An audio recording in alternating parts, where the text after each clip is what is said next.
Hello, and welcome to Wiki-On-Tape. Today, I will be reading about Philo Farnsworth. This recording was made on Sunday, September 13, 2020 by Wiki-On-Tape v1.1.3. Let's get started.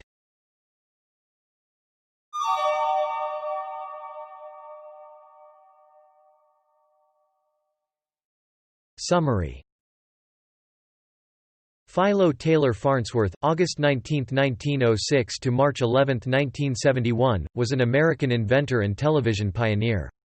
He made many crucial contributions to the early development of all electronic television. He is best known for his 1927 invention of the first fully functional all-electronic image pickup device, video camera tube, the image dissector, as well as the first fully functional and complete all-electronic television system. Farnsworth developed a television system complete with receiver and camera, which he produced commercially through the Farnsworth Television and Radio Corporation from 1938 to 1951, in Fort Wayne, Indiana. In later life, Farnsworth invented a small nuclear fusion device, the Farnsworth-Hirsch Fusor, employing inertial electrostatic confinement (IEC). It was not a practical device for generating nuclear power, though it provides a viable source of neutrons. The design of this device has been the inspiration for other fusion approaches, including the Polywell reactor concept. Farnsworth held 300 patents, mostly in radio and television.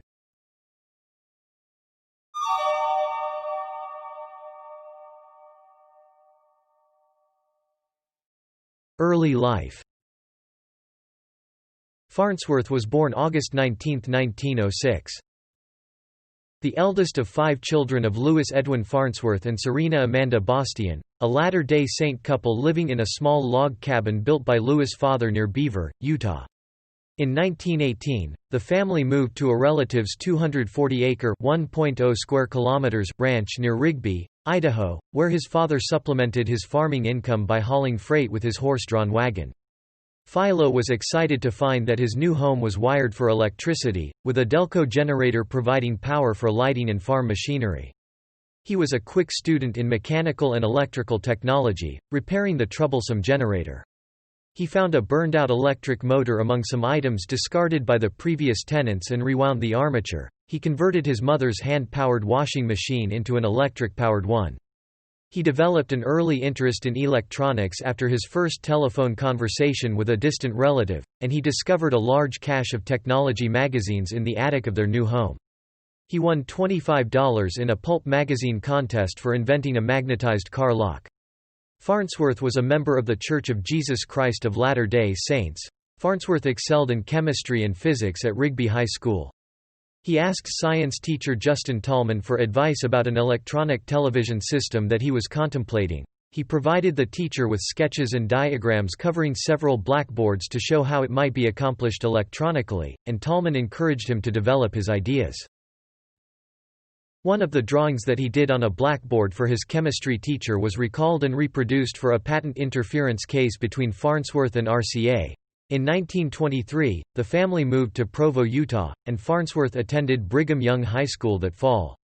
His father died of pneumonia in January 1924 at age 58, and Farnsworth assumed responsibility for sustaining the family while finishing high school.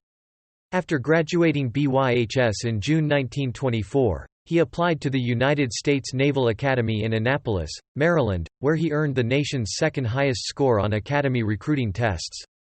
However, he was already thinking ahead to his television projects. He learned that the government would own his patents if he stayed in the military, so he obtained an honorable discharge within months of joining under a provision in which the eldest child in a fatherless family could be excused from military service to provide for his family.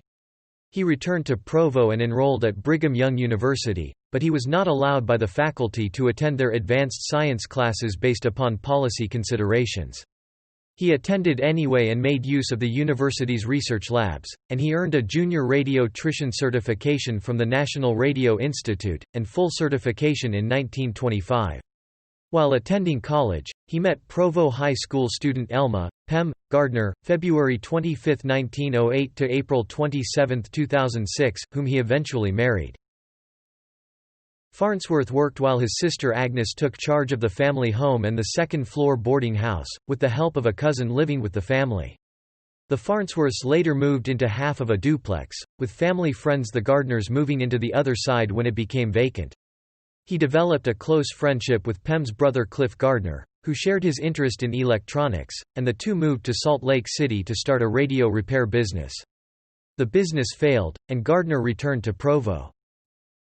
Farnsworth remained in Salt Lake City and became acquainted with Leslie Gorrell and George Everson, a pair of San Francisco philanthropists who were then conducting a Salt Lake City community chest fundraising campaign. They agreed to fund his early television research with an initial $6,000 in backing, and set up a laboratory in Los Angeles for Farnsworth to carry out his experiments. Farnsworth married Pem on May 27, 1926, and the two traveled to Berkeley, California, in a Pullman coach. They rented a house at 2910 Derby Street, from which he applied for his first television patent, which was granted on August 26, 1930. By that time they had moved across the bay to San Francisco, where Farnsworth set up his new lab at 202 Green Street.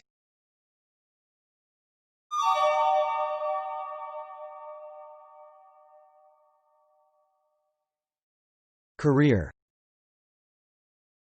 A few months after arriving in California, Farnsworth was prepared to show his models and drawings to a patent attorney who was nationally recognized as an authority on electrophysics.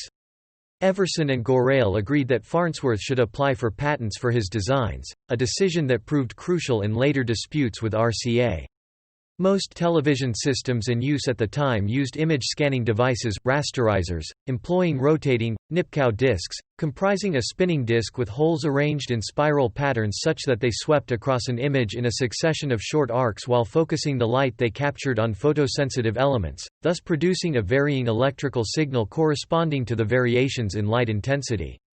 Farnsworth recognized the limitations of the mechanical systems, and that an all-electronic scanning system could produce a superior image for transmission to a receiving device. On September 7, 1927, Farnsworth's image dissector camera tube transmitted its first image, a simple straight line, to a receiver in another room of his laboratory at 202 Green Street in San Francisco. Pem Farnsworth recalled in 1985 that her husband broke the stunned silence of his lab assistants by saying, "There you are, electronic television." The source of the image was a glass slide, backlit by an arc lamp. An extremely bright source was required because of the low light sensitivity of the design. By 1928, Farnsworth had developed the system sufficiently to hold a demonstration for the press. His backers had demanded to know when they would see dollars from the invention, so the first image shown was, appropriately, a dollar sign. In 1929, the design was further improved by elimination of a motor generator, so the television system now had no mechanical parts. That year Farnsworth transmitted the first live human images using his television system, including a 3.5-inch image of his wife Pem. Many inventors had built electromechanical television systems before Farnsworth's seminal contribution, but Farnsworth designed and built the world's first working all-electronic television system, employing electronic scanning in both the pickup and display devices. He first demonstrated his system to the press on September 3, 1928, and to the public at the Franklin Institute in Philadelphia on August 25, 1934. In 1930, RCA recruited Vladimir Zworykin, who had tried, unsuccessfully, to develop his own all-electronic television system at Westinghouse in Pittsburgh since 1923, to lead its television development department. Before leaving his old employer, Zworykin visited Farnsworth's laboratory, and was sufficiently impressed with the performance of the image dissector that he reportedly had his team at Westinghouse make several copies of the device for experimentation. Zworykin later abandoned research on the image dissector, which at the time required extremely bright illumination of its subjects, and turned his attention to what became the iconoscope.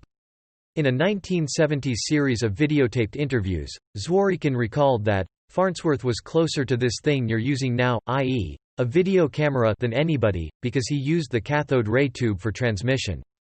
But, Farnsworth didn't have the mosaic of discrete light elements, he didn't have storage. Therefore, picture definition was very low. But he was very proud, and he stuck to his method." Contrary to Zworykin's statement, Farnsworth's patent number 2,087,683 for the image dissector, filed April 26, 1933, features the charge storage plate, invented by Tihany in 1928 and a low-velocity method of electron scanning, also describes discrete particles, whose potential is manipulated and saturated to varying degrees depending on their velocity. Farnsworth's patent numbers 2,140,695 and 2,233,888 are for a charge storage dissector and charge storage amplifier, respectively. In 1931, David Sarnoff of RCA offered to buy Farnsworth's patents for $100,000, with the stipulation that he become an employee of RCA, but Farnsworth refused. In June of that year, Farnsworth joined the Philco company and moved to Philadelphia along with his wife and 2 children. RCA later filed an interference suit against Farnsworth, claiming Zworykin's 1923 patent had priority over Farnsworth's design, despite the fact it could present no evidence that Zworykin had actually produced a functioning transmitter tube before 1931. Farnsworth had lost 2 interference claims to Zworykin in 1928, but this time he prevailed and the U.S. Patent Office rendered a decision in 1934 awarding priority of the invention of the image dissector to Farnsworth. RCA lost a subsequent appeal, but litigation over a variety of issues continued for several years, with Sarnoff finally agreeing to pay Farnsworth royalties. Zworykin received a patent in 1928 for a color transmission version of his 1923 patent application. He also divided his original application in 1931, receiving a patent in 1935, while a second one was eventually issued in 1938 by the Court of Appeals on a non-Farnsworth-related interference case, and over the objection of the Patent Office. In 1932, while in England to raise money for his legal battles with RCA, Farnsworth met with John Logie Baird, a Scottish inventor who had given the world's first public demonstration of a working television system in London in 1926, using an electro-mechanical imaging system, and who was seeking to develop electronic television receivers. Baird demonstrated his mechanical system for Farnsworth. In May 1933, Philco severed its relationship with Farnsworth because, said Everson, it had become apparent that Philo's aim at establishing a broad patent structure through research was not identical with the production program of Philco. In Everson's view, the decision was mutual and amicable. Farnsworth set up shop at 127 East Mermaid Lane in Philadelphia, and in 1934 held the first public exhibition of his device at the Franklin Institute in that city. After sailing to Europe in 1934, Farnsworth secured an agreement with Gores Bosch-Francais in Germany. Some image dissector cameras were used to broadcast the 1936 Olympic Games in Berlin. Farnsworth returned to his laboratory, and by 1936 his company was regularly transmitting entertainment programs on an experimental basis. That same year, while working with University of Pennsylvania biologists, Farnsworth developed a process to sterilize milk using radio waves. He also invented a fog-penetrating beam for ships and airplanes. In 1936 he attracted the attention of Collier's Weekly, which described his work in glowing terms. One of those amazing facts of modern life that just don't seem possible. Namely, electrically scanned television that seems destined to reach your home next year, was largely given to the world by a 19-year-old boy from Utah. Today, barely 30 years old, he is setting the specialized world of science on its ears. In 1938, Farnsworth established the Farnsworth Television and Radio Corporation in Fort Wayne, Indiana, with E. A. Nicholas as president and himself as director of research. In September 1939, after a more than decade-long legal battle, RCA finally conceded to a multi-year licensing agreement concerning Farnsworth's 1927 patent for television totaling $1 million. RCA was then free, after showcasing electronic television at New York World's Fair on April 20, 1939, to sell electronic television cameras to the public. Farnsworth Television and Radio Corporation was purchased by International Telephone and Telegraph, ITT, in 1951. During his time at ITT, Farnsworth worked in a basement laboratory known as The Cave, on Pontiac Street in Fort Wayne. From there he introduced a number of breakthrough concepts, including a defense early warning signal, submarine detection devices, radar calibration equipment and an infrared telescope. Philo was a very deep person, tough to engage in conversation, because he was always thinking about what he could do next, said Art Resler, an ITT photographer who documented Farnsworth's work in pictures. One of Farnsworth's most significant contributions at ITT was the PPI projector, an enhancement on the iconic, circular sweep, radar display, which allowed safe air traffic control from the ground. This system, developed in the 1950s, was the forerunner of today's air traffic control systems. In addition to his electronics research, ITT management agreed to nominally fund Farnsworth's nuclear fusion research. He and staff members invented and refined a series of fusion reaction tubes called Fusors. For scientific reasons unknown to Farnsworth and his staff, the necessary reactions lasted no longer than 30 seconds. In December 1965, ITT came under pressure from its board of directors to terminate the expensive project and sell the Farnsworth subsidiary. It was only due to the urging of President Harold Janine that the 1966 budget was accepted, extending ITT's fusion research for an additional year. The stress associated with this managerial ultimatum, however, caused Farnsworth to suffer a relapse. A year later he was terminated and eventually allowed medical retirement. In the spring of 1967, Farnsworth and his family moved back to Utah to continue his fusion research at Brigham Young University, which presented him with an honorary doctorate. The university also offered him office space and an underground concrete bunker for the project. Realizing ITT would dismantle its fusion lab, Farnsworth invited staff members to accompany him to Salt Lake City, as team members in Philo T. Farnsworth Associates (PTFA). By late 1968, the associates began holding regular business meetings and PTFA was underway. They promptly secured a contract with the National Aeronautics and Space Administration (NASA), and more possibilities were within reach, but financing stalled for the $24,000 a month required for salaries and equipment rental. By Christmas 1970, PTFA had failed to secure the necessary financing, and the Farnsworths had sold all their own ITT stock and cashed in Philo's life insurance policy to maintain organizational stability. The underwriter had failed to provide the financial backing that was to have supported the organization during its critical first year. The banks called in all outstanding loans, repossession notices were placed on anything not previously sold, and the Internal Revenue Service put a lock on the laboratory door until delinquent taxes were paid. In January 1971, PTFA disbanded. Farnsworth had begun abusing alcohol in his later years, and as a result became seriously ill with pneumonia, and died on March 11, 1971. Farnsworth's wife Elma Gardner, Pem. Farnsworth fought for decades after his death to assure his place in history. Farnsworth always gave her equal credit for creating television, saying, "My wife and I started this TV." She died on April 27, 2006, at age 98. The inventor and wife were survived by two sons, Russell, then living in New York City, and Kent, then living in Fort Wayne, Indiana. In 1999, Time magazine included Farnsworth in the Time 100, the most important people of the century. Electronic television. Farnsworth worked out the principle of the image dissector in the summer of 1921. Not long before his 15th birthday, and demonstrated the first working version on September 7, 1927, having turned 21 the previous August. A farm boy, his inspiration for scanning an image as series of lines came from the back-and-forth motion used to plow a field.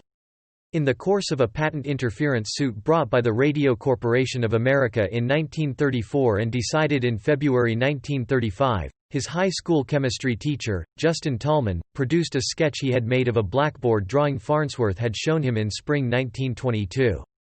Farnsworth won the suit. RCA appealed the decision in 1936 and lost. Farnsworth received royalties from RCA, but he never became wealthy. The video camera tube that evolved from the combined work of Farnsworth, Zworykin, and many others was used in all television cameras until the late 20th century, when alternate technologies such as charge-coupled devices began to appear. Farnsworth also developed the image oscillite, a cathode ray tube that displayed the images captured by the image dissector. Farnsworth called his device an image dissector because it converted individual elements of the image into electricity one at a time. He replaced the spinning disks with cesium, an element that emits electrons when exposed to light. In 1984, Farnsworth was inducted into the National Inventors Hall of Fame. Fusor. The Farnsworth-Hirsch fusor is an apparatus designed by Farnsworth to create nuclear fusion. Unlike most controlled fusion systems, which slowly heat a magnetically confined plasma, the fusor injects high-temperature ions directly into a reaction chamber, thereby avoiding a considerable amount of complexity. When the Farnsworth-Hirsch fusor was first introduced to the fusion research world in the late 1960s, the fusor was the first device that could clearly demonstrate it was producing fusion reactions at all. Hopes at the time were high that it could be quickly developed into a practical power source. However, as with other fusion experiments, development into a power source has proven difficult. Nevertheless, the fusor has since become a practical neutron source and is produced commercially for this role. Other inventions.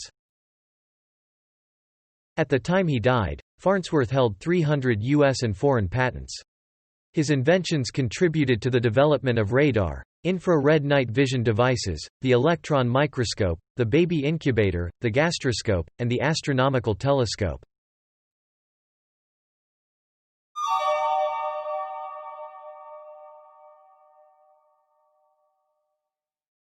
TV appearance.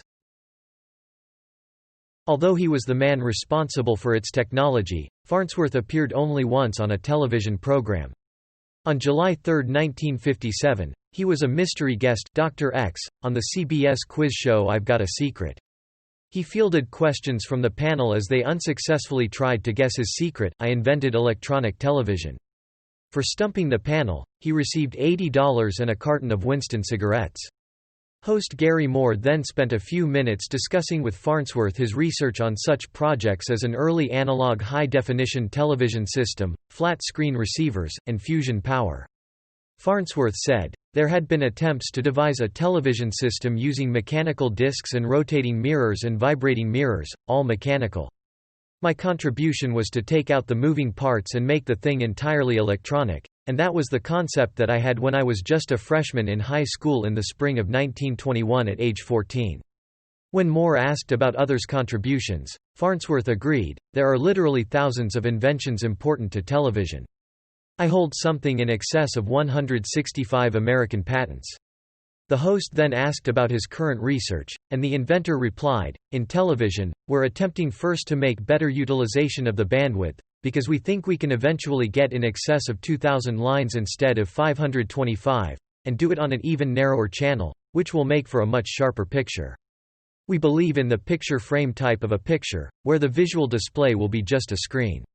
And we hope for a memory, so that the picture will be just as though it's pasted on there." A letter to the editor of the Idaho Falls Post-Register disputed that Farnsworth had made only one television appearance. Roy Southwick claimed, "I interviewed Mr. Philo Farnsworth back in 1953, the first day Kid TV went on the air. Kid TV, which later became KIDK TV, was then located near the Rigby area where Farnsworth grew up."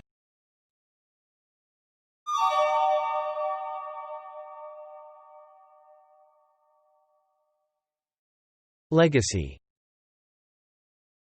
In a 1996 videotaped interview by the Academy of Television Arts and Sciences, Elma Farnsworth recounts Philo's change of heart about the value of television, after seeing how it showed man walking on the moon, in real time, to millions of viewers. Interviewer: The image dissector was used to send shots back from the moon to Earth. Elma Farnsworth: Right. Interviewer: What did Phil think of that? Elma Farnsworth: We were watching it, and, when Neil Armstrong landed on the moon, Phil turned to me and said, "Pem, this has made it all worthwhile." Before then, he wasn't too sure. Honors. In 1967, Farnsworth was issued an honorary degree by Brigham Young University, which he had briefly attended after graduating from Brigham Young High School. In 2006, Farnsworth was posthumously presented the Eagle Scout Award when it was discovered he had earned it but had never been presented with it. The award was presented to his wife, Pem, who died 4 months later. Farnsworth was posthumously inducted into the Broadcast Pioneers of Philadelphia Hall of Fame in 2006.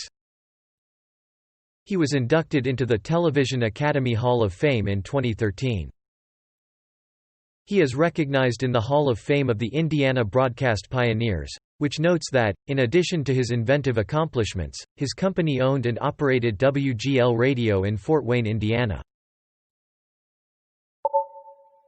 Memorials. A bronze statue of Farnsworth represents Utah in the National Statuary Hall collection, located in the U.S. Capitol Building. On January 28, 2018, amid extended debate and over sizable public objection, the Utah legislature voted to replace it with one of Martha Hughes' Cannon. Another statue sits inside the Utah State Capitol, in Salt Lake City. A Pennsylvania Historical and Museum Commission marker located at 1260 E Mermaid Lane, Windmore, Pennsylvania, commemorates Farnsworth's television work there in the 1930s. The plaque reads, "Inventor of electronic television." He led some of the first experiments in live local TV broadcasting in the late 1930s from his station W3XPF located on this site. A pioneer in electronics, Farnsworth held many patents and was inducted into the Inventors Hall of Fame.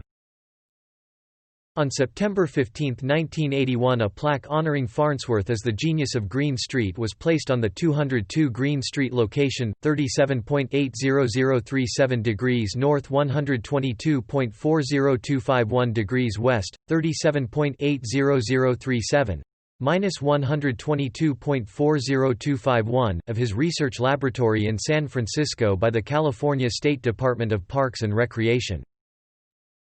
In October 2008, the Letterman Digital Arts Center in San Francisco installed a statue of Farnsworth sculpted by Lawrence Noble in front of its D building.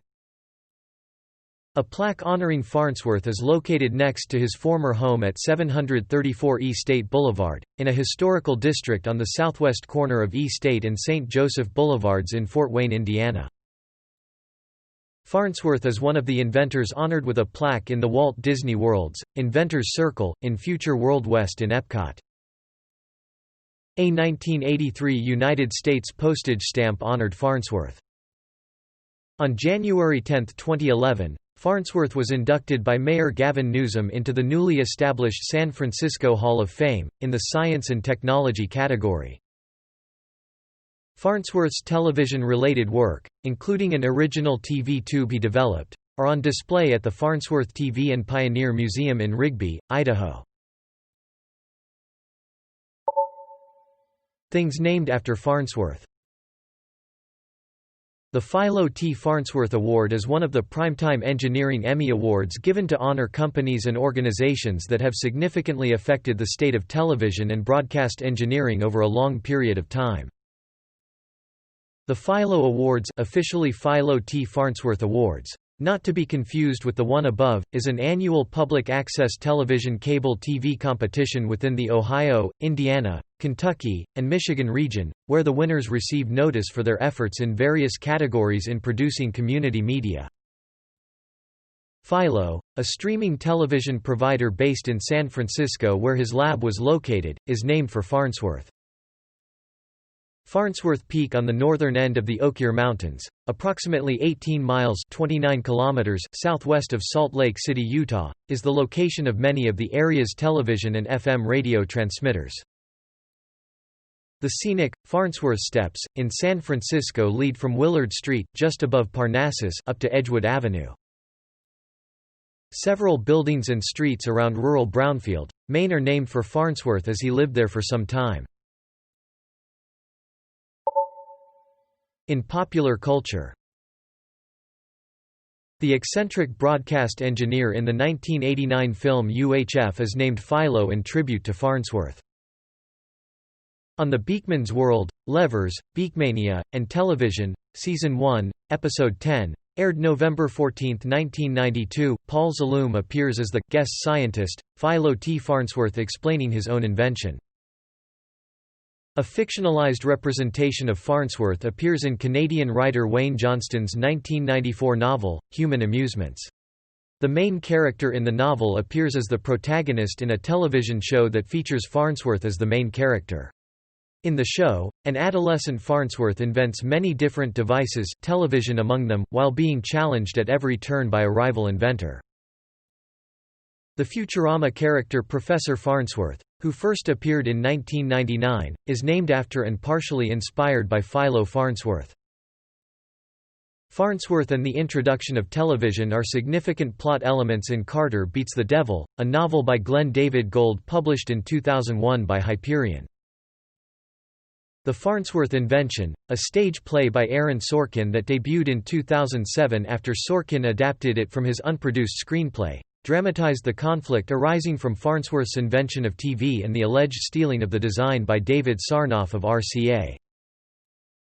The 2009 sci-fi television series Warehouse 13 features a video communicator called the Farnsworth. In the show's universe, this was designed by Philo Farnsworth. In the video game Trenched, renamed as Iron Brigade, the main antagonist is a character named Vladimir Farnsworth, who created mechanical enemies known as tubes that spread a deadly broadcast. This character name alludes to Philo Farnsworth and Vladimir K. Zworykin, who invented the iconoscope. The 2009 animated film Cloudy with a Chance of Meatballs features an amateur inventor named Flint Lockwood, who idolizes past inventors. On his bedroom walls are the images of Thomas Edison and Philo Farnsworth, among others.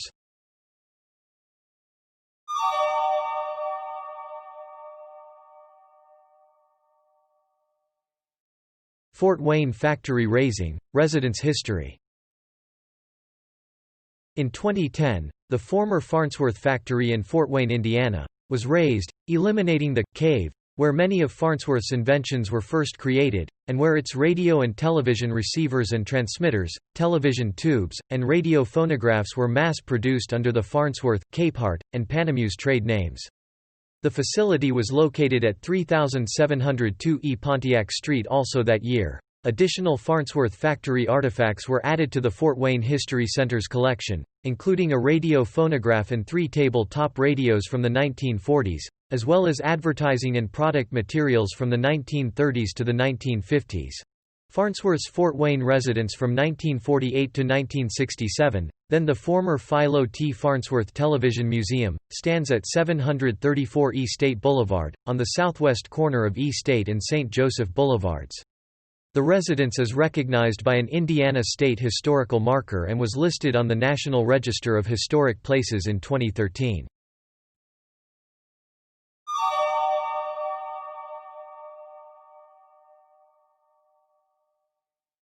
Marion, Indiana factory. In addition to Fort Wayne, Farnsworth operated a factory in Marion, Indiana, that made shortwave radios used by American combat soldiers in World War II. Acquired by RCA after the war, the facility was located at 3301 South Adams Street. Thanks for listening to Wiki-On-Tape. I hope you drop by again sometime. Goodbye.